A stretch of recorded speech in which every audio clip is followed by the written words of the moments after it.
Hello, তোমরা সবাই কেমন আছো? অনেকদিন পর একটা ছোট্ট মিনি ব্লগ নিয়ে চলে এলাম। তো কিছুদিন আগে আমরা গেছিলাম তারাপীঠে। তো এখানে দেখো ট্রেন আসতে প্রচুর লেট করছিল। সেই কারণে আমার মেয়ে স্টেশনে দাঁড়িয়ে থাকতে থাকতে বোর হয়ে যাচ্ছে বলে আমার বর ওকে ট্রলিতে করে ঘোরাচ্ছিল। এখন এটাই ওর গাড়ি হয়ে গেছে। আর কি করা যাবে? তারপরে ট্রেন আসার পর আমরা ট্রেনে চেপে চলে এলাম রামপুরহাট স্টেশনে।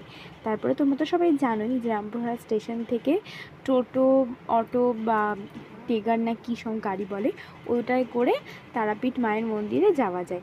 বেশ কিছুদিন ধরেই প্ল্যানটা হচ্ছিল তারাপীঠে যাওয়ার জন্য। বরের কাজের জন্য আরও বেশ কিছু কারণে আমাদের তারাপীঠে ঠিক যাওয়া হচ্ছিল না। আবার চারিদিকে খুব বৃষ্টিও হচ্ছিলো, যেহেতু এটা বর্ষার মরশুম, সেই কারণে আমাদের ঠিক যাওয়া হচ্ছিল না। ওই যে কথায় আছে না, মা না চাইলে তুমি যেতে পারবে না। তো যাই হোক, আমরা তারাপীঠ মন্দিরে এসে পৌঁছে গিয়ে তারপর আমরা এখানে একটা রুম দেখে সেখানে নিলাম। তারপরে আমরা ওখান থেকে স্নান করে ফ্রেশ হয়ে নিয়ে এখন মায়ের মন্দিরে যাচ্ছি পুজো দেওয়ার জন্য। আমরা ওখানে গিয়ে বিকেলবেলাতেই পুজো দিয়ে দিয়েছিলাম, কারণ তোমরা তো সবাই জানো তারাপীঠে যখন তখনই পুজো দেওয়া যায়, সে সকাল হোক, বিকেল হোক, রাত হোক, যখনই পুজো দেওয়া যায়।